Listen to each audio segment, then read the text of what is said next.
but yeah, I would say that we at least on the remote work side of things, we're starting to get used to it a little bit more.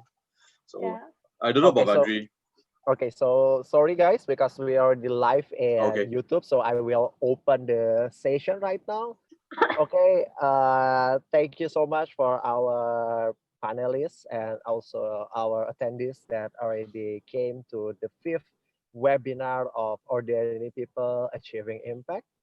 And in this session, at last we have the three bench of good speaker, because in the last four we always only get two speakers, and we are now have three full pack of discussion regarding how the problems in local area can be things that be solved by us.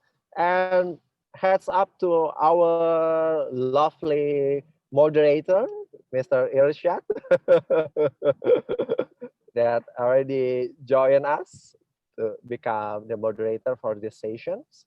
And we already have three delightful speakers. First of all, we have Pawani. Can you say your name and also what you do little bits? Yes. Hi guys. I am Pavni Khandelwal. I am from India. And I am the CEO of a social venture called Atmanirbhar, where we're working on women's mobility issues by training them, especially in two-wheeler mobility, and also helping them get employed in the two-wheeler mobility sector in terms of food delivery personnel, two-wheeler taxi riders, and jobs like that. I also actively work with women entrepreneurs and the youth in my hometown, because my hometown's been really close to me since always, and I always wanted to come back here and do something. So yeah, that's what I'm majorly working on. Okay, great. So next up we have Virapul from Thailand. Maybe you can also explain what you do in Thailand. Sure. So, good to see you guys. My name is Virapon. You can just call me V. I'm the founder of Advisory from Thailand. So basically, we provide a career counseling platform for free for Thai students, and also we do consultancy for the Ministry of Education, and also support like universities and schools in developing their strategies and like reform their curriculums. So this is like the brief of my organization. Okay, great. And the last one we have Rahel from Malaysia. Maybe you can also share. Sure. Sure. Hi, my name is Rachel. I am leading the design and innovation team within Epic Communities. We are actually a community developer that looks at developing spaces from grassroots level, so getting communities involved and ensuring that projects are long-term, sustainable, and resilient. Wow. Yeah. Cool. So, okay, let's start the discussion. I will give the time for our moderator, Irshad, to begin this OPAI webinar. Thanks so much, Vandri. So, hi guys. Thanks again for joining us for this webinar and for making the time to actually come in and share some of your thoughts with regards to the topic at hand. So before we start, right, maybe it will be useful for you guys as well as new viewers of this webinar series to give a little bit of context as to how this came about in the first place and what's the purpose of us doing this. We do this once every 2 weeks, and we're actually in our fifth session. So just to give you a little bit of background, myself, Vandri, and one of our other team members, Daniel, we met in China back in 2019. I say back in 2019 because it really feels a long time ago at this point. So there was one very interesting thought that was up for discussion, and this, to give a bit more context, like this was actually a gathering of social entrepreneurs. And Daniel actually came up with the key question as to, okay, so social entrepreneurs are making an impact, but what about everyone? What about everyone else? Like, what is their capacity to make an impact, and what are ways that as ordinary people we might be able to contribute something to society, and like how does that kind of take place. So fast forward a year, what we decided to do was actually to come together to talk to social entrepreneurs about their interactions with ordinary people every day, and to highlight some of the things associated with how not just their benefactors but also other key stakeholders actually play an active part in making sure that impact is driven as well. So we've explored a few different topics ranging from embracing uniqueness, diversity, to finding different roles within the social change ecosystem. And today's topic will be on unearthing local wisdom as well as local issues within different communities. And one of the reasons why you guys are here today is because each one of you actually brings along, I would say, very, very different perspectives on the different types of people that you interface with, but also like the kind of insights, wisdom, and issues that you would uncover as you go along within your own impact journeys. So just wanted to give you that bit of context. And at the end of all these webinar sessions, the idea is for us to actually publish a toolkit for ordinary people who are actually looking to create an impact. So whatever we'll be discussing today will actually form the foundation of the toolkit that we'll be creating. So yeah, just wanted to open up with that. So with that being said, I want to open up with the first question. So how about we go alphabetically for this first question, and then we'll see how things go from there. Yeah, like just to kind of make sure that no one is like, who's gonna answer first? So Pawani, you'll go first. Rachel, you go second. We'll go third. And I wanted to open up by actually digging a little bit more into your previous experiences. So you guys have given basically the high level brief of what each of your organizations does. So let's kind of kick it off by having you guys share one or two highlights of your impact journey so far. So it can kind of be what the genesis story of your organization is, or where you started to come into the picture and when you realized that this is actually the journey that you want to walk. So any part of your impact journey that you want to highlight to the audience, like go ahead, like this is your time to basically share a little bit more about the journey so far. Okay, so I guess I'm supposed to go first. So my first ever experience in terms of doing anything that was related to impact started when I was 13 years old. We were having a school summer vacation, and I used to bicycle to my farmhouse every day, and that is when I saw a lot of kids who came from a very marginal background, and they were not, they had basically no access to education, and decided that if there's something, believe that I could probably do is, get all of those kids together and start teaching them. And then we continue to do it throughout my school along with more friends. However, after that, I never really thought that I would ever come back to my own city. I would ever come back to Mathura, where I am from, which is actually a tier 3 city in India, because I was studying in a tier 1 city, and I was doing academically well, professionally well. So I never really thought that I would come back. And I think somewhere the issue that we have today, right, unearthing local wisdom and local issues, that is what, listening to that is actually what led me to come back to my hometown and do what I'm doing today. Because my mother really wanted to learn how to ride a scooter. Okay, so that's a automatic two-wheeler scooter, and she did not know how to ride a bicycle. And she was behind our lives, because she was like, I want to learn how to ride a scooter because I want to be able to do things on my own. You are not here in this town, brother's not here, dad's always busy, and if I have to do anything, I am just completely handicapped. And it was very difficult for us, India being a patriarchal society, it was very difficult for us to find her a female trainer, like a female who could professionally teach her, because she did not know how to balance, she knew nothing, and she was 40 plus at that point of time. So it was very difficult. And then finally, when we did find her a trainer, I realized that in my entire community where I used to live, there was at least one woman in every household who also wanted to learn how to ride a scooter.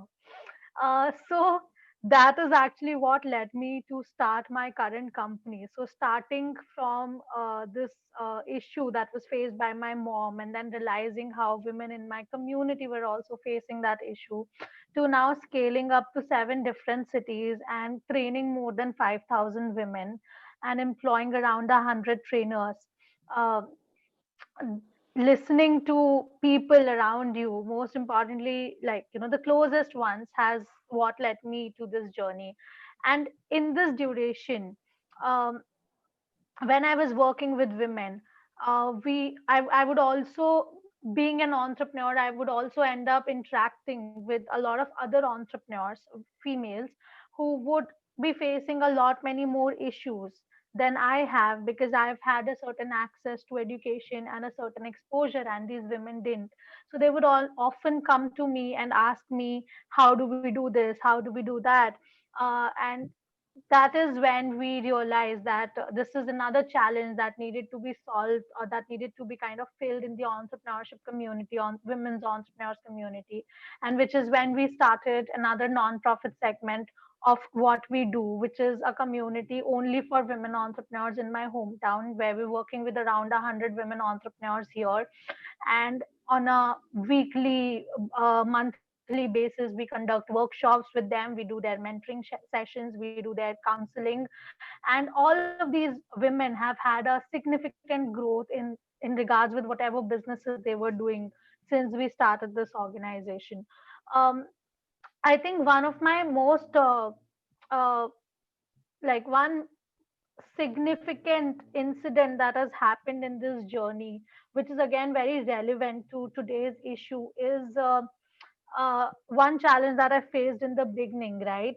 Uh, being So all of my trainers, women who train, or who work with us in training, they all used to come from a marginal background, and they would not talk to me, right? Like, they would always think of me as, she is the madam and she is the boss and she speaks in English. So they wouldn't I would call them whenever they would come to office, and I would try to ask them, how did it go, what are the challenges, all of that. They just wouldn't talk to me. They would go and tell the same issues to another one of my employees, who they could relate more with, and then that employee would come and tell me that this is what they're facing. And then when I would ask them that, is this the actual challenge that you guys are facing, talk to me about, they're like, no, no, no, nothing like that, we didn't say anything like this. And not like I was going to eat anybody up, but it was simply, I think, the difference that they felt in terms of backgrounds. And today, I'm very happy to say this today, that now whoever 100 women we work with, if they have any issue that they feel their immediate manager will not be able to solve, they call me up even if it is 1 a.m., and they don't hesitate. And this has been possible because at I have literally gone out of my way to spend time with them, to spend time with them in places, in timings, in languages that they would be comfortable with. So I was not so good with the language that they would talk in, but I made sure that I was not using English words while I'm speaking to them. Whenever I meet them, I might actually go and stay with them at their house, or I will self invite myself over to their places to eat. So those little changes that I made to my lifestyle around them have really helped me mix up with them and understand their issues, and which is what has then um, shown the real impact that we've created. So this is one most significant thing, I think, that has happened in my journey.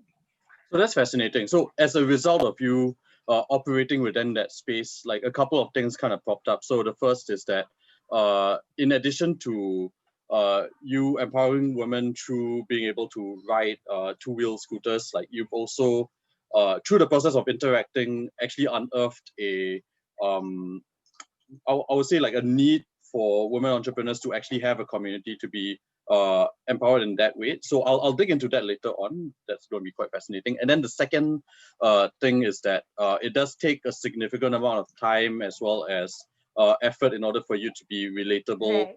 in order for these issues to come up.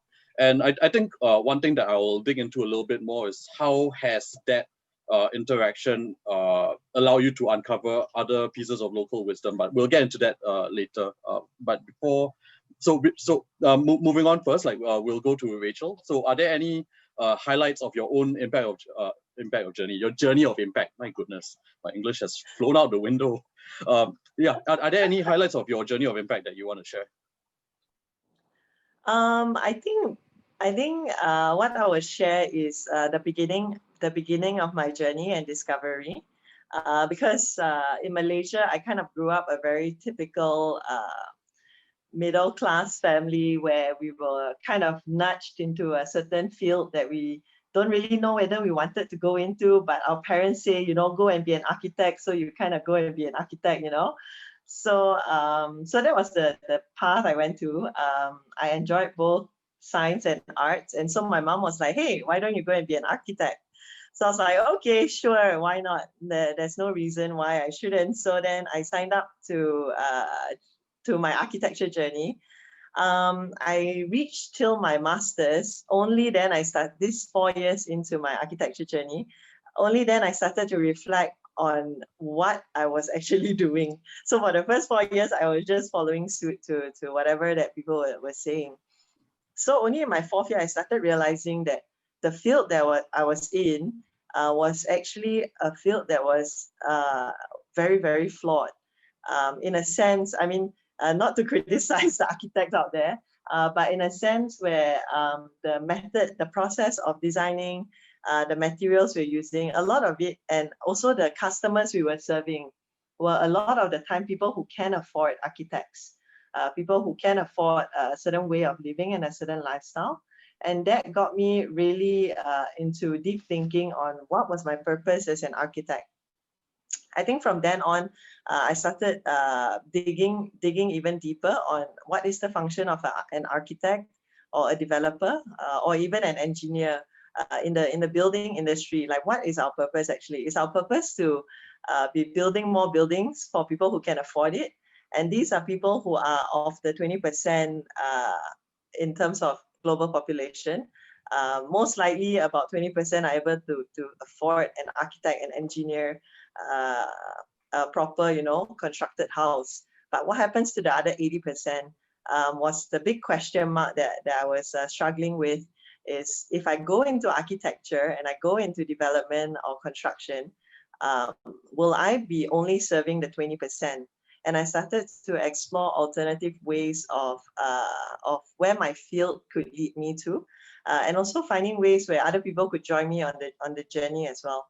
And that's when I stumbled upon Epic Homes. So Epic Homes is something started by Johnson, Jane, and also John Ming. So they started Epic Homes as an effort to provide safe housing for the indigenous community in Malaysia. And the way they designed it is in a way where anyone can join. So any public can join in to build, because the structure and all was designed in a way where it was modular and hence accessible even for the indigenous people themselves to join in on the build.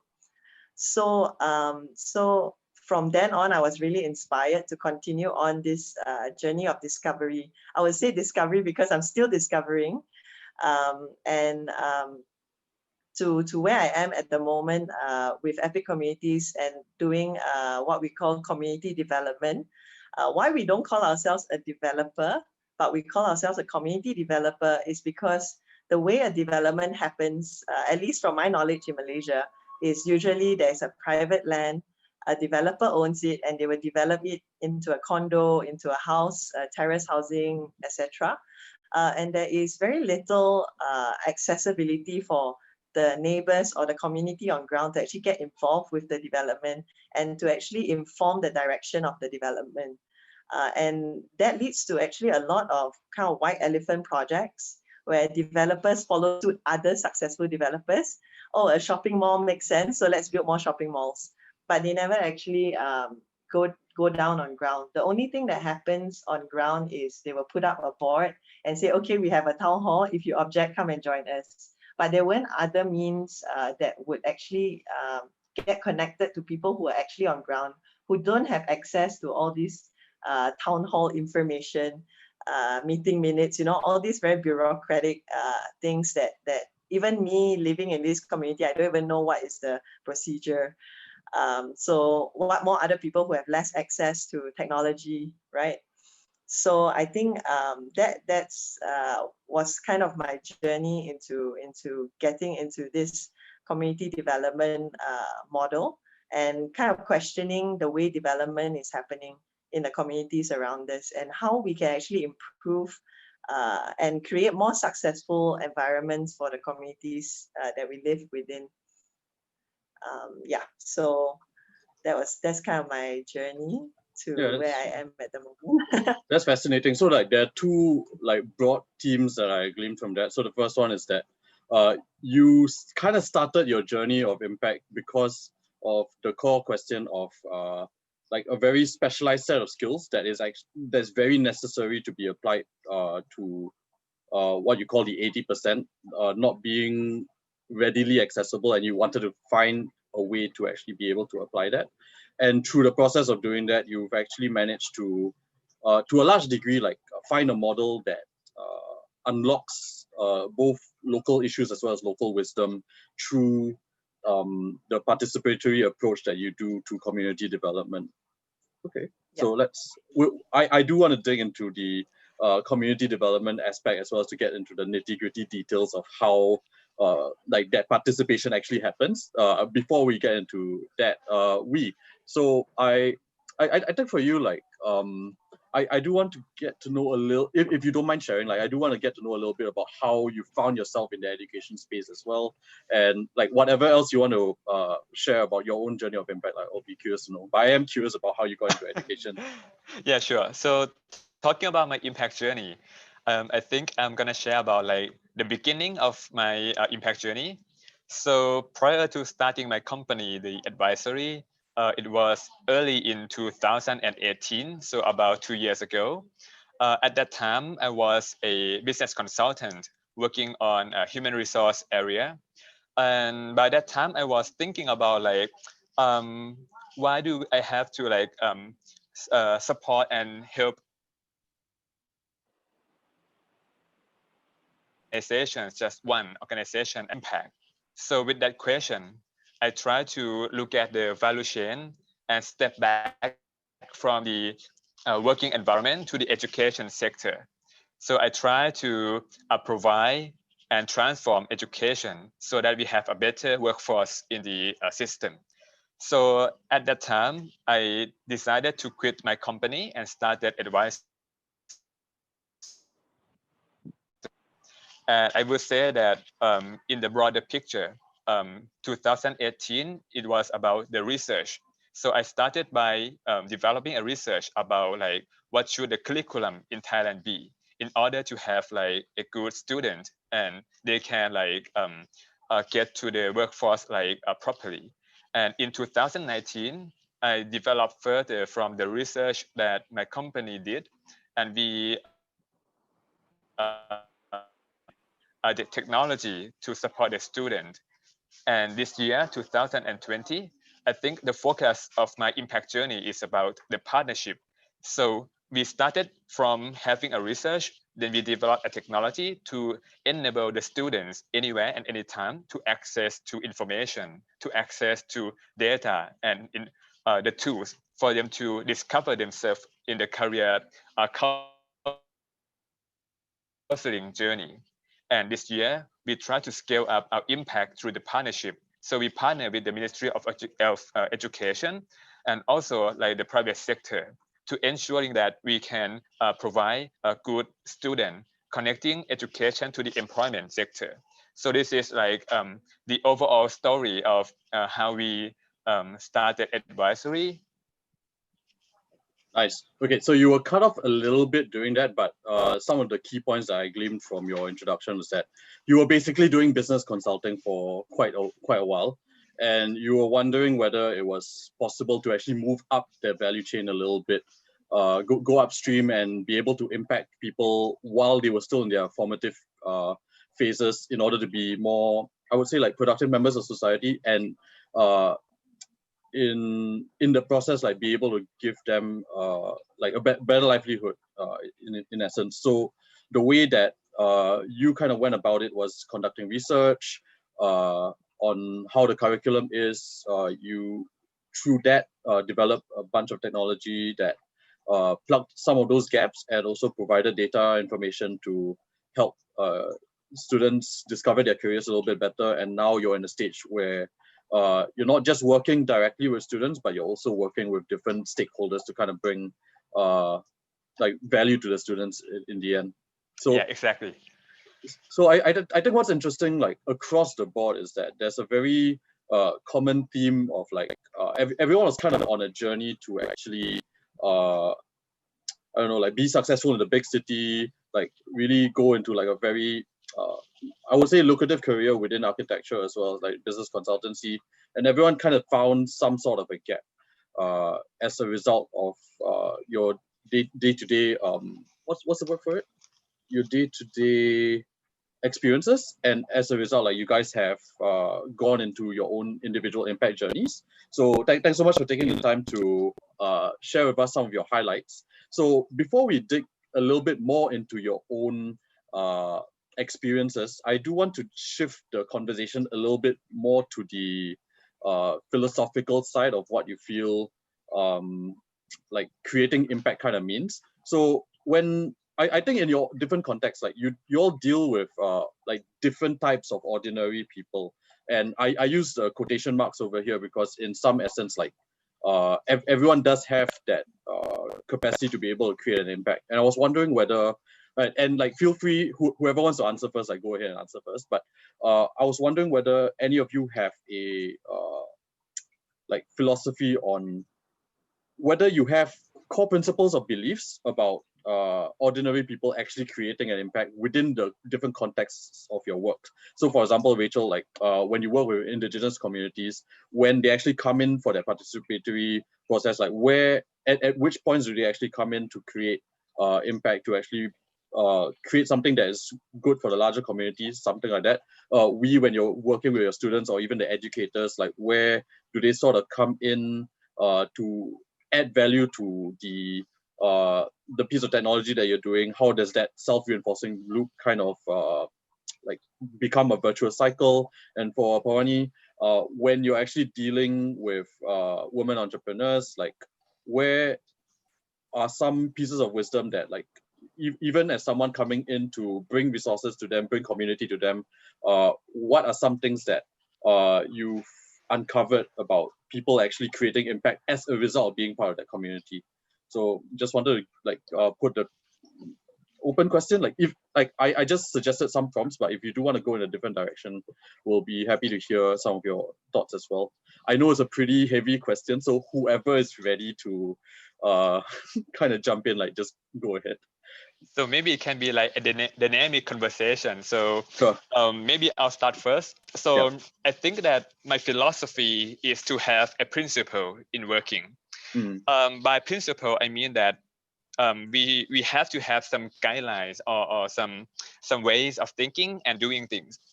So when I start my company, I have some basic principles of, for example, like empowering and trust. So whenever I make decision or whenever I do things, I always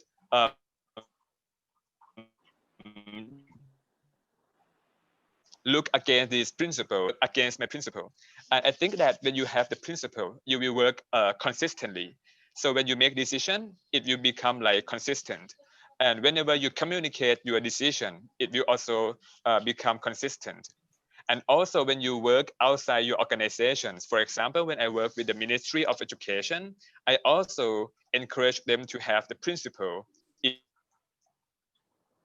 in in reforming the national curriculum, because at the national level, you will have to deal with a lot of stakeholders and a lot of experts, I would say. So you will have a lot of opinions, but if you don't have a principle to manage and to navigate to the conclusion, you might get lost. So I think that one of my philosophy is to have a principle in making decision and in working. So maybe that's my start. Understand. Sorry, you kind of cut off a little bit, but what I understood from that is that uh, I think the way that you've interpreted the question is more from the perspective of when different ordinary stakeholders actually come together. When, for example, you're talking about the ministry, I do think that this also extends to people within the private sector. Like, for all intents and purposes, these are all people playing their individual roles in all these larger organizations. And the one thing that actually unlocks the ability for people to create impact in this particular case is to have key guiding principles in order to solve a particular problem. Like, would you be able to share some of those principles and maybe a couple of the projects that you work with? You mean the principle? Yeah. For example, about empowering. So in average, the average age in my company is around like 24 to 26, I would say. So we hire a lot of like young people because of we believe that the youth can have like the vision for the future, and also they have like the power, the momentum to create changes. And also we not like do a top-down command like steer things. Like we try to empower our team to design and to make decision and to get involved in many processes in the company. So as well as outside the company, by empowering people, we mean that we're not trying to control the people, but we try to provide spaces, allow them to collaborate and allow them to co-create things together, something like that. So this is some of the principles that we use. And I think that's fascinating because like a lot of people kind of talk about empowerment, like we kind of use it as a buzzword a little bit loosely. And the way that you've kind of applied it within your organization is, yes, we have young people that are looking for work. Yes, we have things that they can do and they can do well. And you give them, through that process of not having a top-down management structure, you give them the trust and the ability for them to actually unlock their own wisdom and be able to make the project a success to a large degree. So that's fascinating. The fact that like you've taken that empowerment piece and applied it within your company, and like in that process, basically like you were able to unlock quite a bit. That's cool. So Rachel, Pawani, like either of you want to kind of chime in on the different things that you guys have done? Sure. I can go next. Sure. If I were to share my principles, especially in regards with the women that I work with, I think one of my core principles is letting them share their stories uninterrupted. One of the major, I think, my major observations that has been in regarding with ordinary people is that more often than not, there's no platform where we can actually share their stories without being interrupted and told another story of the listener. One, we really make a lot of space in all the work that we do to let these women share their stories, even if they have to go on for half an hour, 1 hour. But if they're going to share their stories, we're all going to listen. And um, and the other very important thing is, I don't know if you've noticed, but whenever you have somebody to fall back onto, you can take more risks. And for most of the women that we work with, there's nobody to fall back to. There's nobody that who would uh, give put in so much confidence in them. So I am who I am because my parents made me the confident person that I am today. And that confidence was as a result of, no matter what happens, you can always come back to us and start from scratch, you know, and you can make all the mistakes that you want. But unfortunately, you don't have that person who you can fall back to. Not everybody has that person. So I try to be that person for all the people that I work with. So I'll give them all the authority to make decisions, to take risks. But in the end, if anything goes wrong, I make sure that I am the go-to. I can be the go-to person. These two things, and this is not how I always was.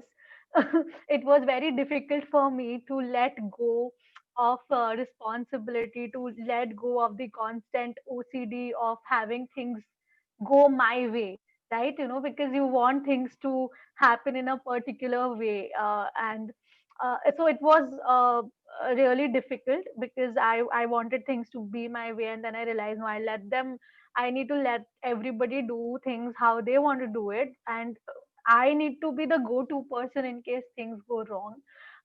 And also, I was not a good listener at all. Like, I think I still suck at listening a lot of times. Uh, so, having to keep myself and the other people also in the team in check and be like, no, this is not the time to speak. This is the time to listen, and just let. And when you're listening, you don't even have to correct them. You just like have to let them share whatever is coming naturally to them. So yeah, these have been my two principles in making sure that my team is achieving the maximum that they can, and it's worked until now. Interesting. So I like my literal follow-up question to when you were talking about providing people with a safety net was like, how do you actually do that? And then when you kind of talked about how you were the person who took the fall if anything went wrong, like that kind of blew my mind as to like that possibility like didn't come to mind at all when you kind of talked about it as safety net. So that was really, really cool. I do want to dig a little bit into the first point that you shared about how you created a space where like one of the key principles was allowing people to share without them being interrupted. Like, where did that come about? What actually was the like that key point where you realized that was something that needed to happen? And what was some like, do you have any specific examples of positive things that have actually come to light as a result of that key principles being applied? Right. So I'll give you an example of the women entrepreneurs that we work with, right?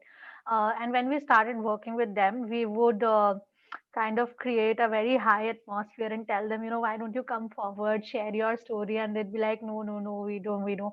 And then nobody would share their story. And then we started doing sort of roundtable discussions. And then everybody would start talking and then they wouldn't stop. Uh, and during those roundtable discussions, I noticed that our team would actually end up interrupting a lot. Like when they were finally speaking in a open, casual atmosphere, that is when our team would actually interrupt them a lot. So then we all like took a step back and we said that maybe setting up a stage and a mic and telling them to come and share your story is not the way to go about it. And when we're having these discussions, maybe that is the time to stay shut and let them talk and not try to coordinate things. And now, 1.5 year down the line of since we started doing this, what we've noticed is that these women entrepreneurs have actually gone ahead to pitch in multiple competitions, to multiple programs where they have taken the stage and told their stories. They have been invited to a lot of women entrepreneurs platforms to share their stories, and now they have the confidence to do that. So again, like it was, you can't really expect somebody to on the day one to come to the stage and take the mic and start speaking. What you need to make sure is that when they start speaking, no matter what that environment is, whether they were supposed to speak at that time, how much at that point you stay shut. And from there it has built on to now finally at a point where they can reclaim the stage and say that I want to share my story. So this is the impact that I have seen working with these women.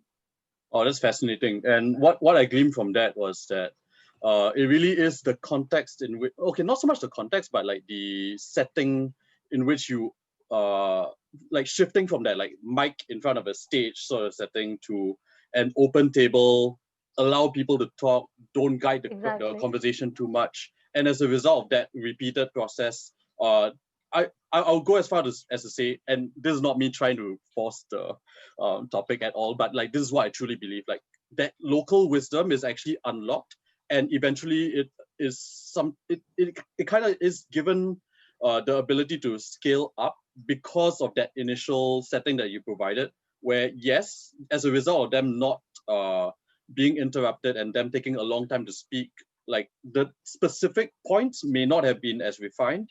The specific things that they talked about like could maybe use a little bit more work, but as a result of them having that space to talk and refine their thoughts further, like it eventually got them to a point where they were confident enough to go for these pitching competitions, to actually go for big meetings.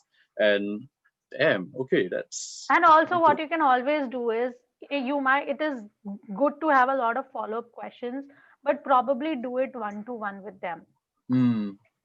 So once you're out of that space, here is something you said and I want to understand more about this in particular. So then it opens up room for more conversation rather than one person trying to intimidate them in front of everybody. So yeah, I don't know if I think Virapul and Rachel work with a very different set of audience probably. So I don't know how much we're able to relate, but there's a lot of cross learning happening for sure, at least for me. Thanks so much for sharing that. And like that's something that I think, quite frankly, the whole concept of being able to create spaces where people are comfortable enough to actually step out is something that I've learned from your sharing. So thanks so much for doing that. And speaking of like the other two speakers, so Rachel, like do you want to talk a little bit more about I guess what do you kind of want to share a little bit more about like your own experiences? Yeah, I think going back to what you all were talking about in terms of principles, I guess one or two of the principles that we really, really hold dear, or I really hold dear with everything that I do and we do as Epic communities, is that every voice matters, no matter how big, how small it seems. And we have to find ways to make that voice heard, or to find ways to kind of reach out so that these smaller voices can be heard. So that's one principle. But the other one also is that one size doesn't fit all. With every different community, with every different person that we go and approach and talk to, with every different client or community that we engage with, there are different ways to work around it. And so even though we try in Epic, we try to standardize some things, there are some things that just cannot be standardized, and some things that really we have to design to fit, design certain things to fit different communities. And so like what Pawani was talking about, how sometimes you speak one-to-one, sometimes you sit in a round table, and there are different engagement tools that we have for different outcomes or different groups of people that we hope to discuss. Just sharing one example from a friend of mine. She went into one of the Orang Asli villages, and one thing that we noticed is that at the front was all the men, at the back was all the women. So that's how usually when we go into town halls, that's what happens. But what eventually we come to learn is that we need to, even though they're separated, we need to make sure that we have representatives there within the women group to actually facilitate discussions and to actually get the voices heard and to get information from the women as well. So then at least the decision-making process is more flattened and not so much hierarchical. So that's one of it. And another one where, like you were saying, local wisdom really matters, because we are actually coming in as outsiders. We are coming in as people who are not within the community and did not grow up within the community. So we fully rely on what the local people have to say, whether it's in the urban context or the rural context. We ensure that we go in first without bias, and we have to make sure that our community engagement is done without biasness as well. And so we actually train volunteers, like ordinary people, we train them, and we ensure that the skill set of them going out there into communities to talk to people, that they're equipped enough to actually be facilitators instead of telling people or asking very straightforward questions. So it's actually a skill set that is very difficult to learn, and it takes a lot of time. And I think none of us are good at. I wouldn't say any of us would be professionals at it actually, because it's really complex. But we try our best to put that as an aim, that when we go into communities, there are certain skill sets that we bring along, and we ensure that the conversation is not one-sided, that we are all facilitators. So maybe to dig into that a little bit, so I understand that you went as far as to say that like none of you are professionals at it. I'm a bit doubtful about that, because like I think compared to a lot of other people, like you guys basically have done it a lot more, and that's about as professional as and okay. But having said that, like even if you're not fully professional at being able to go in without bias, are there certain things that you apply in order to make sure that like bias is at the very least like minimized? Like what are some things that I would say like let's say the ordinary people that you bring in order to help out with building the community, like what are certain things that you tell them in order to help remove bias from the process and make it a little bit smoother? I think there are a couple of things that we make sure are on the checklist that they are aware of. One is, within a group context, if you're talking and someone is overpowering, we make sure to distribute the attention. So one of the skills is to actually divert attention so that the quieter voices also get heard and not just the loud voices. Another thing also we try to drill into our facilitators is that they will never know what new information they will get if they don't try. Because sometimes they'll be like, oh, I think I have enough. I think I have already enough information or data. Don't need lah. I'll just leave it. But actually, or you think that, oh, the kid doesn't know much. The kid wouldn't know a lot of information, but the kid may actually know, information that none of the adults have thought of, because the kids go out and explore and discover different things. So one of the things the facilitators are taught also is to ensure that they don't close off any persons that within the community, and to be very observant of what's happening within the dynamics of a group. Yeah, and to take social cues as well. So sometimes if they ask very close-ended questions, very yes/no answer kind of questions, obviously the opposing side would just say no or yes all the time, but they wouldn't actually express their feelings, or wouldn't express what they actually are going through. So they are also taught to ask open-ended questions, where the person being the person that they are conversing with would actually open up a little bit more. If not, at least it doesn't just end at a yes or no lah. At least you actually get more information and know how the person is feeling as well. So those are very, that was super helpful, because like those are very tactical and actionable things that people, like even on a day-to-day life when you're interacting with someone else, can actually unlock conversations a lot better, can actually make people a little bit more comfortable, and to actually ease things within a group setting. Yeah, thanks so much for sharing that. Pawani, I saw that you kind of unmuted. I was wondering whether you wanted to add on something. I did actually wanted to add something. Because I've realized that it can be, as a change maker or as a social entrepreneur, it can be very overwhelming to listen to people's stories, right? Because there's so much that comes from it, and then you want to do everything about it. You feel very overwhelmed. There are 1,000 things that you want to do at once, and you feel very overwhelmed.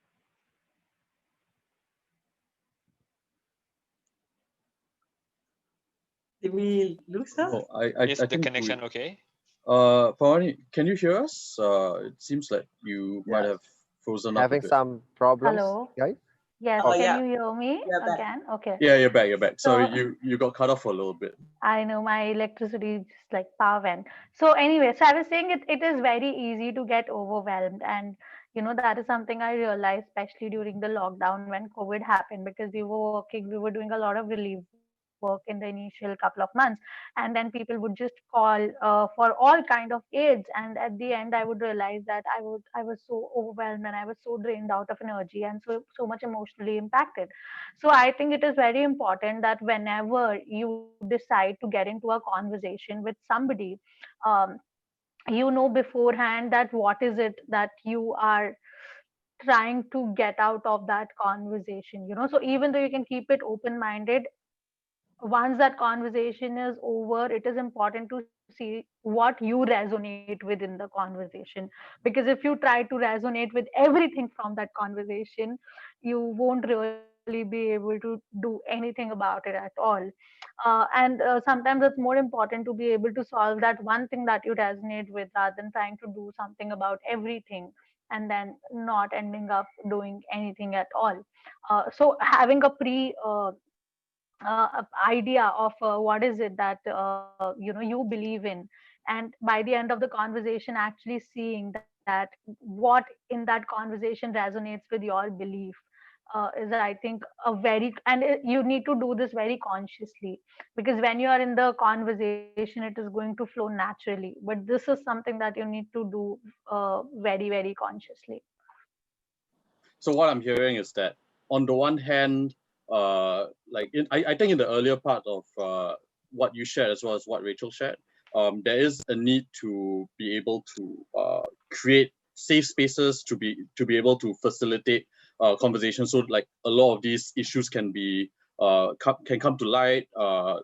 People will be able to engage in a way where like there's diversity in terms of like uh, I guess like everyone kind of has an equal say of sorts, but at the same time, like as an individual, like while there is an importance in playing a role of a facilitator in order to enable all of that, there's also the need to kind of take a step back sometimes to really identify not just what you believe in, like, but also perhaps what you have the capacity to be able to do something about as well.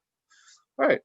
So before we continue on with the final few questions, I just wanted to give a shout out to the attendees for this conversation. If you do at any point have any questions that you want to ask, Zoom is wonderful in terms of its Q&A feature set. You can ask an anonymous question, or you can ask a question that has your name attached to it. So if you do want me to get to that, just type in the question at any time. But if there's nothing yet, like I do have a few other questions that actually moves a little bit away from like the tactical as well as like the specific things that you guys do. And I do want to get a little bit more of a big picture view of like what your views are, I would say. And this is something that we do across every single every single session. So the questions that we've asked so far are things that are specific to today's topic. Now we're going on to a little bit more general stuff, I would say. And I wanted to open this general segment by asking, I think, a very personal question to you guys. Like, there's really no right or wrong answer for this, but do you guys actually feel that people around, like the ordinary people that you interact with, are inherently looking to create an impact? And why or why not? Yeah. So it's super subjective. I understand that, like, it's not okay. It's definitely not easy to come up with like a one-size-fits-all answer, and that's not the purpose of the question. But I just wanted to kind of use this question to bridge between the very specific tactical things that you're talking about, as well as like what are some things that you feel within your heart when you interact with some of these people, and how, whether or not, like, if they do intend to, if they do have that inherent like desire to create an impact, like how can you tell? And if not, like how can you tell as well? But yeah, so just wanted to hear from any of you guys. So I'll, with regards to the target audience, really up to you to define. Yep. Yeah. I may go first. I think this is a very like tricky question. I think it's not like a 0 or 1 answer. So in my opinion, I would say that ordinary people tend to contribute positive impact to the society. But I would say that it depends on the priorities and the circumstances that they are facing. So for example, I would say that my colleagues in my office, they are trying to do their best to make positive changes. And also a lot of people that I meet like every single day, I think they are trying to contribute to the society. For example, you can imagine that during this COVID-19 pandemic, a lot of people trying to contribute like by staying at home, by wearing masks, and by like having some physical distances from each other. I think they are trying to contribute. But for some people, I think that the priorities or the constraints that they are facing may shift their priorities to survive and something like that. So I would say that like in a larger community, when I meet like strangers, for example, when I go out to a conference and I meet new people, they're trying to like support each other, I would say, and they are trying to like I see a lot of people using like the bottles instead of the plastic cup, and they are also I would say that they are trying to see if how they can help each other. Like when talking about like sustainability, I see a lot of like more of youth people trying to engage in this dialogue and trying to see how they can find some ways to contribute. So I think in overall, ordinary people, as you mentioned, tend to contribute positive impact to the changes, but it might depend on the priorities or like the constraint that they are facing. Yeah. Understand. So because you were cut off a little bit, like maybe to summarize a little bit, what you are kind of sensing as well as like some qualitative data, I would say, that you're kind of seeing as you interact with a lot of people is that generally people are inclined to do their best to contribute to society and contribute to different causes. It's just a matter of like the priorities and circumstances of both the individual as well as society that dictates how that driving actually materializes is what your main interesting. Yeah. Okay. So Rachel, Pawani, anyone wants to give it a go?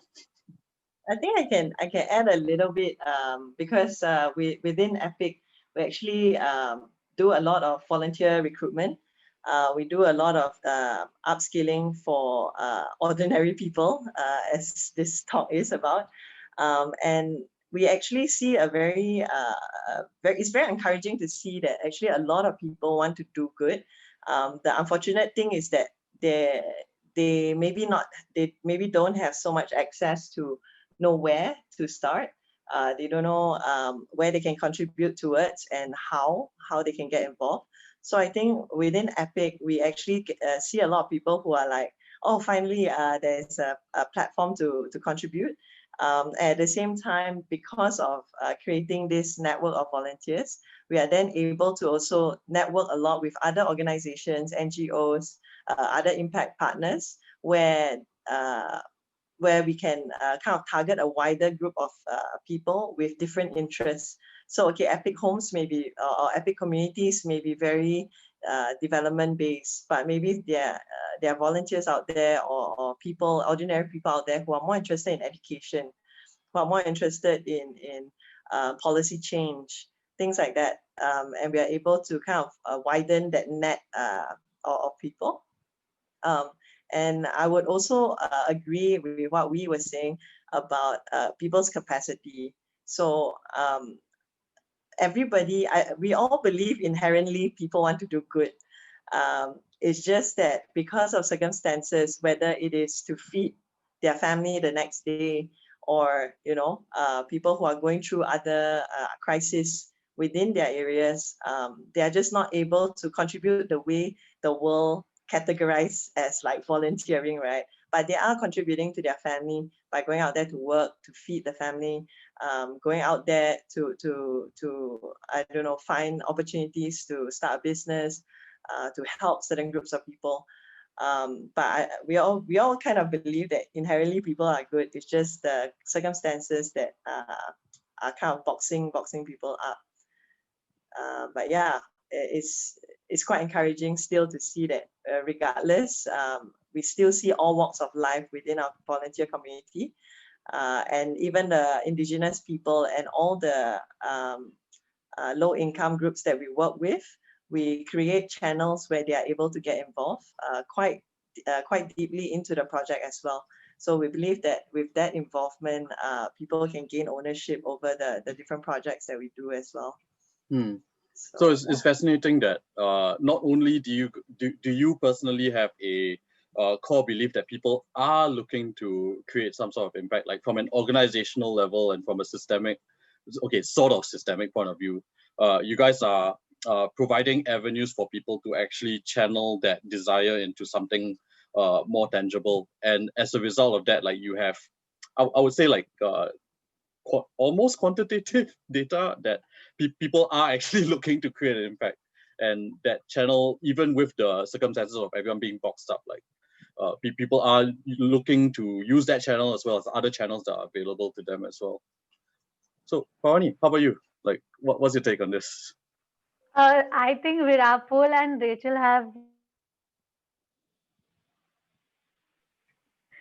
on this question in terms of, I mean, obviously they're right on their part that, everybody wants to do good. I'll probably talk more critically about this answer, and people might not like it. Uh, Oh no, we love diversity. no, I mean the other viewers on YouTube, especially my fellow Indians. So, being from India and being from a tier 3 city, there are a couple of challenges that I feel in terms of ordinary people participating in change. Number one is definitely there is ignorance uh, in terms of certain issues, where people don't even think of them as an issue. So if you don't think of it as an issue, you can't really work towards it as an issue. For example, a lot of people live in a complete disbelief of the fact that women's rights are hampered, that that we have an equality issue and we are in a patriarchal society, and you come to India and you talk about how India is a patriarchal society, women are not safe, and people will be like, oh, what are you saying, women are doing everything, women are going to mass. I'm like, that's not the point. Similarly, so I mean, a lot of people, just how Donald Trump is in disbelief of the fact that climate crisis exists, there are a lot of people in India who are in sheer ignorance of a lot of small big issues. um, and therefore the first problem that becomes is actually creating awareness. In India, we're still at the creating awareness stage, so for everything we need to create awareness first, that this is an issue, that this exists. So that's one. Second challenge that I see is that there is a lot of lack of leadership in youth, uh, because everybody is very very career oriented. There is a very stereotypical or cliched journey to successful careers. So you do this, you do this, you do this, and then by 40 you are doing this and you're earning so much. And obviously everybody wants to have that lifestyle and earn that much money and all of that. But in that entire process, you don't really take out the leader in you or work for community. So it's completely focused on self.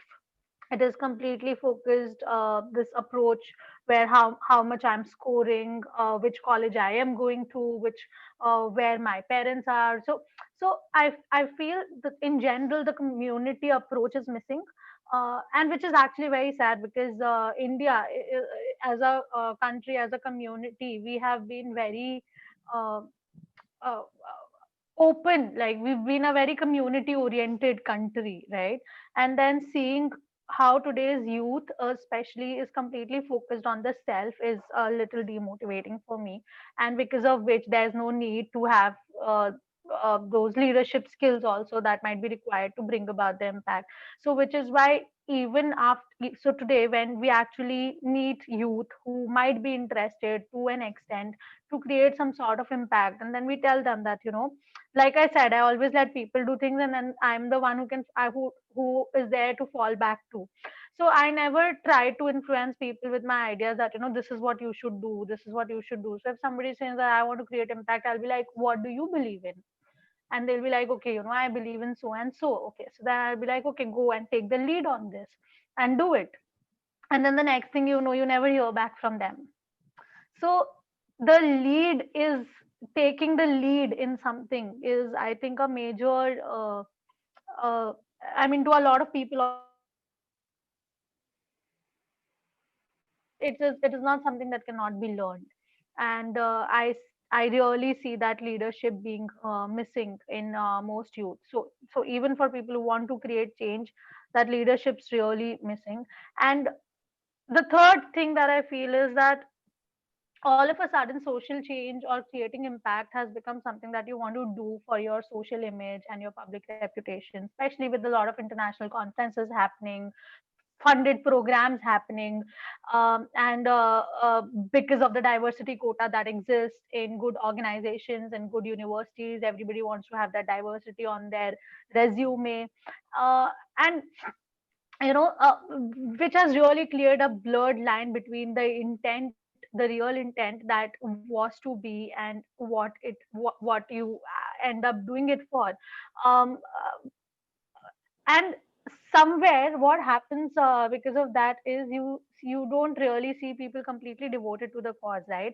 So if they're working with a particular organization, let's say that works in climate change, so they'll come there, they'll do their job, they'll finish their 2 months internship, but back when they go home, they're still using those plastic bottles and throwing them out of the window. you know so I mean, it is a real skill to be able to see through it, that what is this kind of person, is this person doing this to be a part of this community, to build their resume, to be a part of the conferences, or is it something that they really want to do? Are they making those real little conscious efforts to their lifestyle for this particular cause? um, so yeah, I think these are the three major challenges that I see around me, especially in the youth. Ignorance, one, towards issues. Second is a lack of leadership, and third is the real intent of doing things. And because if there is a real intent, you will put in conscious efforts even in your day to day life. So yeah, Ishad, that sums it up for me. Yeah, and thanks so much for summarizing it at the end as well. And I will say that like it is to a large degree like a very valid point of view that is not just necessarily just limited to India, I would say. Like the whole concept of there being entrenched perceptions as well as like ignorance on different issues is something that regardless of uh, where you go around the world, like there are going to be people that may not even realize, or a little bit more darkly, like may not even care that there might be a problem. And once that problem of ignorance has been overcome, there's still a bunch of other things that people need to be aware of, in the sense of there is a certain degree of effort, and I would say they do need to put in something in order to not just be able to provide leadership within this space, but also to make sure that at the very least they're able to continue going within this space, and trying to do that while avoiding the pitfall of using it as a platform for image and reputation, and not really seeing it as something that they like intend to actually dedicate like their life to, or not even their life, but like dedicating themselves to. Like it's something that they like people should be aware of. And although yes, it is equally valid, like from the past two speakers, that people out there are looking to create an impact. It might be different, the circumstances may be difficult, there are a bunch of things to actually navigate around, but there are also a bunch of other pitfalls that we should be mindful of when thinking about like how ordinary people might be able to create impact in the long run. I think what's important is that we need to make sure that even if there's 2 out of 10 people who actually legitimately want to create impact, there is a platform for them, or there is Mm, somebody to go to or somebody to look up to for them. And I think that responsibility somewhat falls onto us as being early change makers at like comparatively. So mm, and which is the reason why I started the Global Shapers community in Mathura. mm, I was really not sure if anybody would join it. I was like, there are barely a couple of people here because we're already such a small city, and there are barely a couple of people here who would even have an idea of what we're trying to do, what is a community for that matter. um, mm. and realizing that it is a slow journey and it is going to take a lot of time to build the community that I'm actually trying to envision, but slowly and steadily kind of moving towards it. And I see a lot of change makers around the world doing it, not giving up the hope that one day we'll be joined in with more people like us. That's Well, beautiful. I had no idea that you were the founding curator for the chapter in your. Yeah. Oh, So Yes. I'm actually going to go on to like the second last question that is sort of related to some of the things that you just mentioned. So I would say that yes, it is important for the 2 out of 10 people who do want to make a difference to actually have a proper platform to do so. I do want to dig into what your perceptions are uh, about what are some of these matters of urgency that you personally would like to see more ordinary people stepping up to create an impact. It can be within your own country, it can be a global thing, or anything in between. I mean, even smaller than country scale, like if it's a community scale thing, that's fine too. So in my country particularly, I think cleanliness is Mm, one thing that I really want more people to start, because also I believe that this is something where an ordinary people can contribute very easily, with very, very little changes in lifestyle patterns. And I say cleanliness because it's very easy to understand as a word. When you say climate change and all, everybody might not understand. But mm. ultimately, even when you start living a life that is more cleaner and more sustainable, you ultimately end up being more conscious of the climate. So I mean, I just have one thing I've said to everybody who's going to watch this in India: just cleanliness. Please don't throw things around, because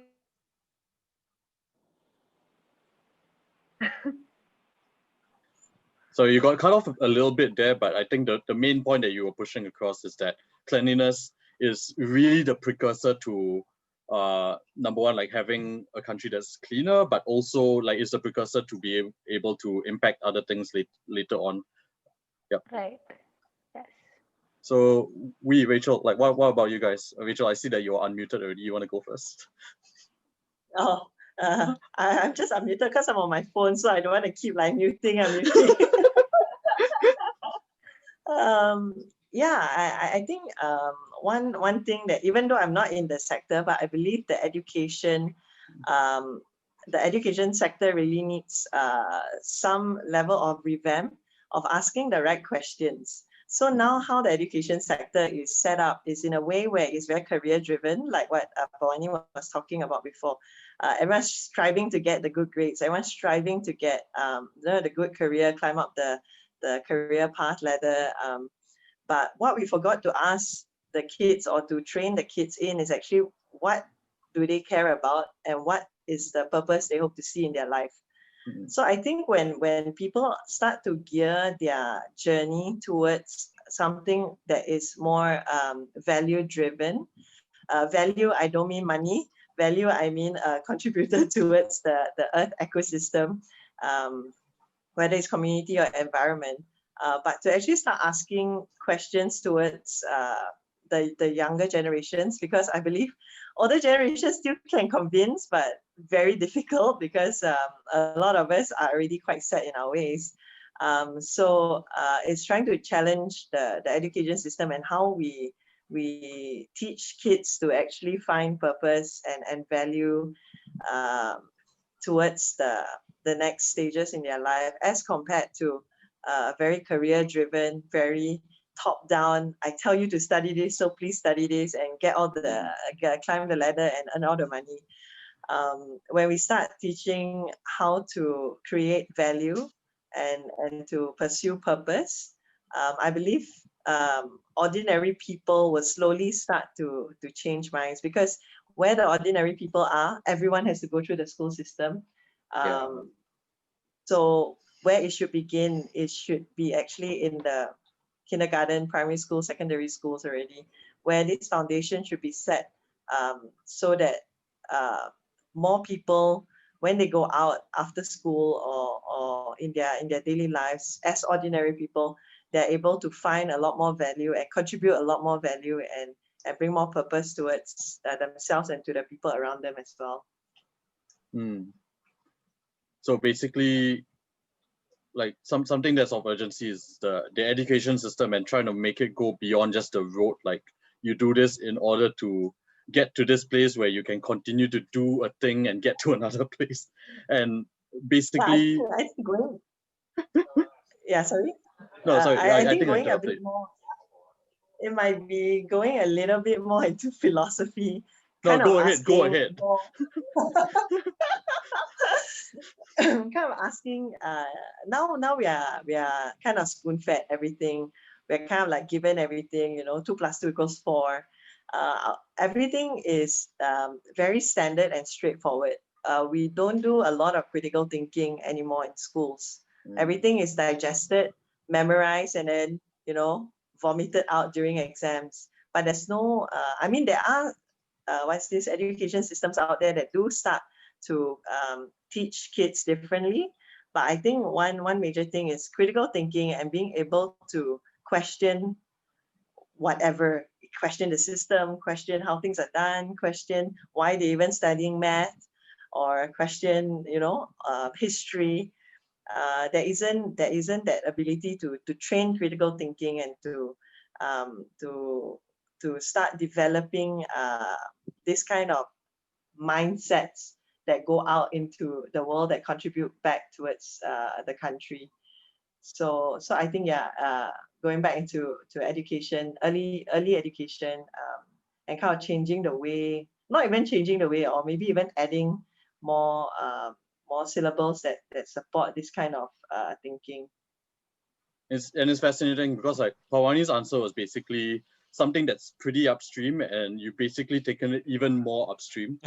And I was wondering, like, so you are in the education sector. I was wondering whether you have like an alternative point of view with regards to what's the most urgent. Like, is it also education, or is there something in the back of your mind that you feel is even more urgent and potentially even more upstream? Yeah, so I was thinking about a lot of things, and education is one of them. Oh no. But talking about the urgency that in Thailand, I would say that it is very complex. So I would think about the COVID situation, and so somehow, luckily in Thailand, the situation is not that bad. But however, we rely on a lot of tourism industry. So we don't have much of like tourists come from like foreign countries. So the economic is starting to get like worse. And so I think one of the urgent matter is about job creation or job promotion to ensure that people still have like money to make ends meet. But talking about the employment, I would say that it also comes back to education as well.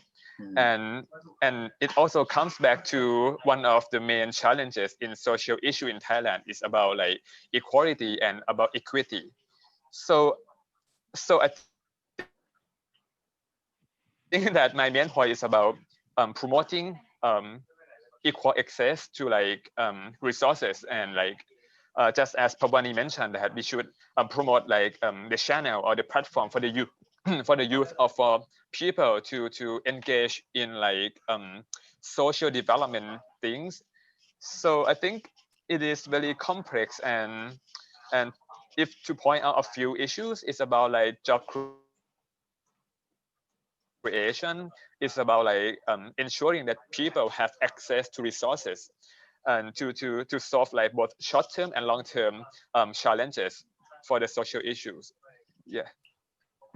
So what you're saying is that like one of the things that's really very urgent that does underlie a lot of other issues downstream is that of like employment, equal access to opportunities, equal access to information, and that's something that quite frankly like you actually do have a part to play in being able to address lah. Yeah. Okay. So I wasn't checking the Q&A tab, but it does seem that there is one question that the audience was asking pretty long ago. I think I should have asked this just now. But anyway, the question kind of goes, I would open this like to all three of you. How would you approach balancing existing beliefs, either within the community or within the community that you work with, that may be limiting versus introducing new beliefs that may be beneficial but foreign? So for example, the example that's given in this question is that a community might believe that rainwater is bad, but there's a clear need for water, and rainwater is actually the most feasible solution. Or maybe to bring in a point that Pawani was talking about just now, the whole concept of gender equality within certain places within India, it being an issue and it being like a very culturally ingrained challenge that is not very easy to break down, and by extension not very easy to address. So I was wondering whether, and I think whoever has an answer to this, like you can maybe take a shot at it, but generally, like how do you approach balancing like the community wisdom that you do actually take into heavy consideration, while also taking into account like certain issues that do need to be solved but is foreign to that community? So, Actually, sorry. Pawani, you want to go first? You can go. I You can don't go have a second. very long answer. I'll just wrap it up quickly. So, I think for what works for me is creating and showing people an MVP, a minimum viable product of that particular solution that you're talking Nice. about. Because sometimes, no matter how much you talk about a particular solution, until you really show it and lead by example, you're not going to really create a dent in any kind of a cultural belief. So please create an MVP whenever you have any such conflicting beliefs. Create an MVP of the solution and show it. That works the best. Mm. And it's interesting because like that actually brings in a whole bunch of senses into the equation, like sight, touch, and like rather than trying to break down an argument, you just show Exactly. it to them and like, oh. And a lot of times the only question that you need to answer whenever there is a conflict in regards with trying new things is, what do you have to lose? Mm. What is the worst that can happen? And the MVP answers that question for you. And once you've answered that, this is the worst, nothing bad can happen than this, then that is when people start to accept new beliefs. So Interesting. So basically questioning what they have to lose. What's your take on this? Yeah, sure. I actually agree with Pavani, and also to add on something, I think that it's about co-creation. So in education sector, I would say that it's about the school curriculum or the school identity. So when we go out to the school level, not the national level, we will first try to learn from their best, and also involve them to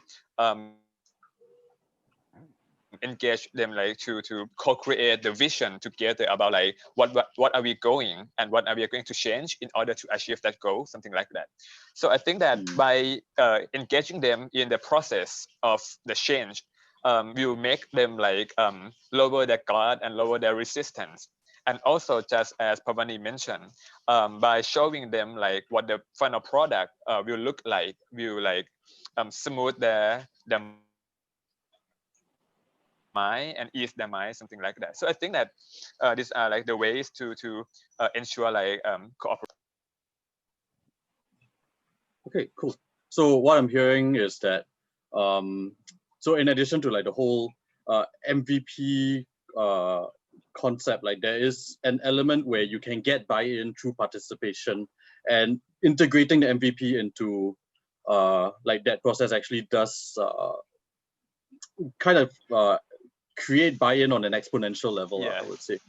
So Rachel, do you want to chime in, or is everything kind of covered? Yeah, I Sure. think the question really resonates a lot with me, and also I'm sure with my team as well, because we struggle with this all the time.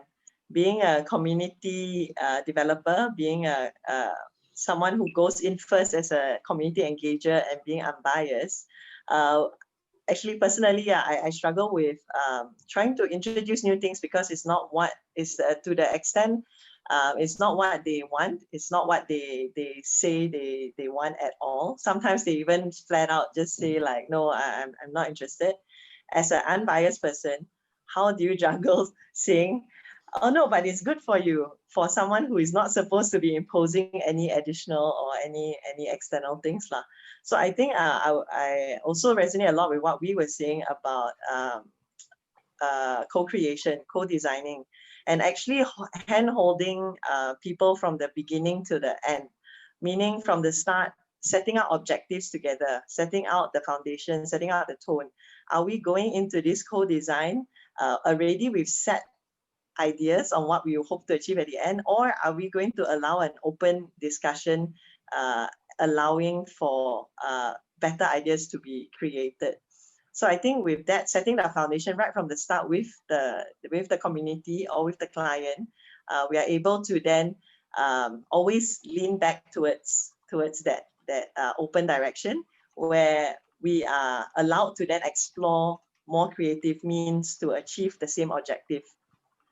And of course, again, what both we and Pawani was talking about is the creating an MVP, finding a client community or something that is willing to adopt the idea and using that as a case study for following upcoming people who may want to adopt it as well.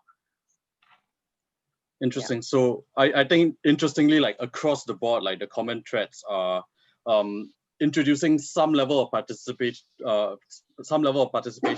while at the same time introducing some degree of tangibility to what you want to introduce, so that people can better resonate with it.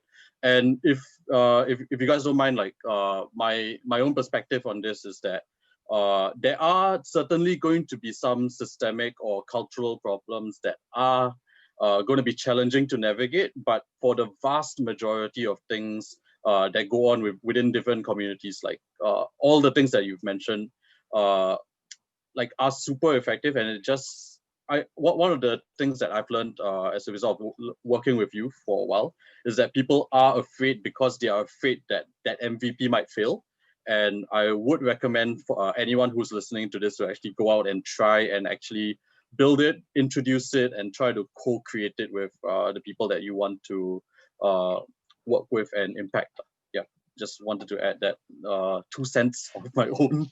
So yeah, you want to add something to that? Yeah. Just to add like a few more things. Like so, in addition, I think that to focus on the problem is another way of getting buy-in. Like we are not going there and offer like the package or the product or the solution by the first time.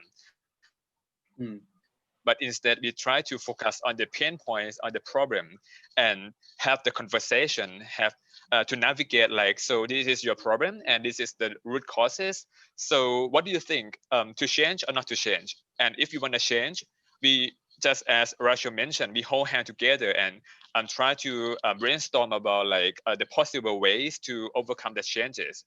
And then just as Pavani mentioned, we can have the MVP to ensure that, and just as you mentioned, Earthchat, to test it and to ensure the people that this will work.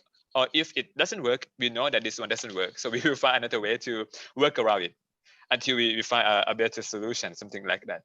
So I think that to focus on the pain point is also like one way to gain buy-in. Thanks so much for sharing that. I just wanted to add a little bit on what we was talking about finding the pain points. Actually, a lot of time, for example, just now mentioning rainwater harvesting, for us, it's very straightforward. Rainwater harvesting is good, but we don't actually see a lot of other things that go about rainwater harvesting. And we may not be aware of a lot of the pain points. For example, rainwater harvesting is great in the city, but if you do it in the rural areas, you have problem with being clogged. You have trees all over the place. You'll clog up rainwater harvesting. You know, animals will go in there, and etc. etc. We are not aware of that at all. So I think the making sure that we understand the whole picture before we also kind of just do an MVP. We have to ensure that we address or acknowledge and work together to create not just a rainwater harvesting system, but a rainwater harvesting system that's suitable for that particular community and the challenges that they're facing as well. So sometimes maybe sustainability, you know, maybe maintenance for rainwater, maybe the community is not a very cooperative community. You may have the rainwater harvesting today, but in like next year, it will be totally unused. So it's kind of like mapping all this out even before thinking about, okay, rainwater harvesting is great, let's introduce it, you know. My last comment, or maybe like suggestion to the question, is that it may not just about the problem solving process, but it's also like the decision making process or the stakeholder engagement. So if you can find like the one that have like the voice over the decision making process, and you know their concerns, and you know like how to like get their buy-in, I think that also can contribute to a successful transition. See, this is why I love talking to people who have clearly thought about this for a very, very long time. And I'm going to close this session by asking, I think for all intents and purposes, a related question. And this question actually like invites you to share with the audience whether there are any frameworks, books, research papers, podcasts, or anything that has either formed the way that you think on a very fundamental level, or even something that has that has caught your attention in very recent times. So like if there's anything that you want to share with the audience, like this would be the time. Wow. For me, honestly, I don't have one direct source to say like, you know, go and read this book or go and find this It can be a few person books. and you have yeah. So for me personally, it's actually talking to a lot of people. So through my journey, I have been given the great opportunity to actually meet a lot of really amazing people and talk to all sorts of people that you never thought would be in line with what you're doing as well. You could learn a lot from them. So for me, it's actually meeting all of these people and actually talking to the people who are on the opposite spectrum of what you are doing, people who actually disagree with you, people who criticize you, and people who kind of don't believe in what you do. I believe that we should open conversations with the opposite side of the spectrum, just to learn more and to equip yourself more, and also to change your mindset towards certain things, because sometimes we are so set in our ways as well. Even though we think we are very open-minded, we may not be as open-minded as we think. And so by talking to people on the opposite spectrum really helps you either build your foundation or rethink a lot of things that you're doing as well. So that would be my kind of 2 cents. And also, I guess IDEO, being in co-creation and co-design, everyone knows IDEO, and IDEO has been quite an inspiration to a lot of things that we do as well. So you can check them out. I mean, interestingly, like the first part of your question and the second part of your question, response, sorry, like it's in some way the same, because IDEO does actually encourage people to talk to the stakeholders and like talk to a whole bunch of different people. Anyway, so yeah, so for anyone who's looking for like okay, so beyond talking to people, where do I actually go to read? Like IDEO is a pretty good organization. They have a whole bunch of resources. Thanks so much for sharing that. I see that you are unmuted. Ready to go. Yeah. So I really agree with Rachel. So going out to meet the people, and so if you run an organization, I think that talking to your co-founders is one of the best way to have ideas and have like encouragement to do forward. And also the second thing, maybe like going to your like industry forum, something like that, to see like what are the other people talking about right now. And maybe something else, if you mentioned about the book, I would recommend like the testing business ideas from the theory of the from the business model canvas series. I think that one emphasizes on like the hypothesis testing. So it will encourage you to go out and test your ideas with your prospect client, something like that. So you will have like a lot of tools and a lot of like ways to do it. Understand. So basically, like one thing that I'm hearing is that like talking to people is super important to a large degree, like not just social entrepreneurs, but also like every ordinary person is going to end up in some industry, and being able to come together within the context of an industry and actually hearing what other people think is also a very good way to uncover some of the challenges. And the business model canvas like is always can never go wrong with that. All right, Pawani, so why don't you close up this session by talking a little bit about where people should go, what people should be reading, listening to, or talking to even. I think you're muted. Yeah. Yeah. I think people should definitely be listening to OPAI talks.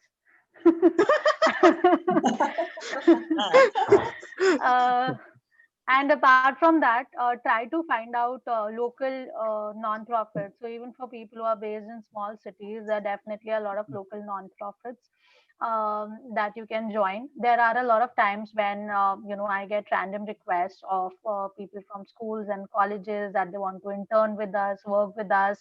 But then when I actually tell them to come and show up at the office, and they never do, then there's like, okay, we'll come some other day, some other time. So I think if you really want to create some kind of an impact, you will have to move it. You will have to put in efforts and go show up at that office. I mean, to be very honest, I did not listen a lot of things or read a lot of things. I am a more action oriented person, and that's the same advice that I would give to anybody out there. Experiences are the best teachers. However, now obviously I listen to people, wonderful people like you guys, and I read a lot. But the first step is to actually start to be involved in the actual action. And even if you're somebody who believes that you can change the world through education, you can start by teaching one person. Charity can start at home, but that action is important, because that's ultimately where you're going to get the motivation from, and not by listening to people or talking to people. Yeah, and that's fascinating, because as someone who's been so deeply entrenched within the social sustainable change ecosystem for so long, it's often very easy to forget that sometimes showing up, being there, and like just learning from experience is pretty much the bedrock and the precursor for where other things can actually happen. And like that was a very timely reminder. I'll be very also honest. the only thing that really keeps you going in the social sector is seeing the impact, is listening to the stories of people who you're impacting, and that cannot happen by listening to people like us. For that, you'll actually have to go out and meet those people, and that is what will keep you going. So do that. Yeah, like quite honestly. Oh yeah, Rachel, go ahead. About personal, well, I guess a kind of a personal story is that I am a very OCD person, meaning I want to make sure that everything is well thought out, everything is set in place, all the questions or the doubts are answered before I even take the first step. And I would say that to anybody who wants to create impact, do not do that. I really resonate with what Pawani was saying. It's something that I learned along the way as well, is that don't be afraid to start small. Don't be afraid to start at the bottom. Don't be afraid to go out there to test, because I think there are a few types of people out there, people who want to create large impact immediately. I would say to just start small first, and don't worry so much about creating large impact if you haven't even started. So to start small, to start from ground, kind of get down and dirty with people who are already doing it, and learn from these people. and kind of jump around or learn from a variety of people who are already successful at what they do. And then only then you start mapping out your own journey. Maybe you may even have pivoted your own journey from there, from learning the harsh realities of life. But yeah, I totally agree with Pawani about at least taking the first step, because I think there are opportunities that you miss because you are planning too much and you're worried too much. I want to say one thing. I don't know why do I always do this at the end of any session, but my name is actually Pavni and not Pavani. Pavani. Oh, sorry. Pavani. I I am am so so used sorry. to it now. I am so used to it now that Wait, even I don't Pa- bother. Pavani, I'm so sorry for Okay. mispronouncing the name like the entire It's talk. I'm com- so sorry. it's completely okay. And I also get so involved in the conversation that the name is the last thing that clicks me. I'm always thinking about the question. It's okay. I should have been more mindful of that, because I also do have my own name be mispronounced as well. So It's anyway, completely okay. so Whatever. okay, so with that, honestly, like, this is the longest talk that we've had so far. Like, thanks so much, you guys, for taking the time to do this. I'll hand the time back to Bandri, who's going to close the session. Okay, so Why are thank you you. in so much dark? Yeah, why Yeah, are you in darkness? little bit. Okay, hello all, and thank you everyone for the time, for the speakers, and also for our lovely moderator that already moderate the 5th session of Ordinary People Achieving Impact webinars. And we also already have the next session of OPAI that we will share to you guys. It will be in Saturday for this session. In this 2 weeks, it will be around, let me check the calendar first, because yeah, a little bit forget about the days. It will be in 26th of September 2020, and the poster will be up next week. So for any attendees that want to join us again, please make sure that the session will be changed for the date. And thank you so much for your time. And this OPAI session is also brought to you by Robert Bosch alumni, and also it came from with the AAC Berlin. And thank you everyone, and have a good night.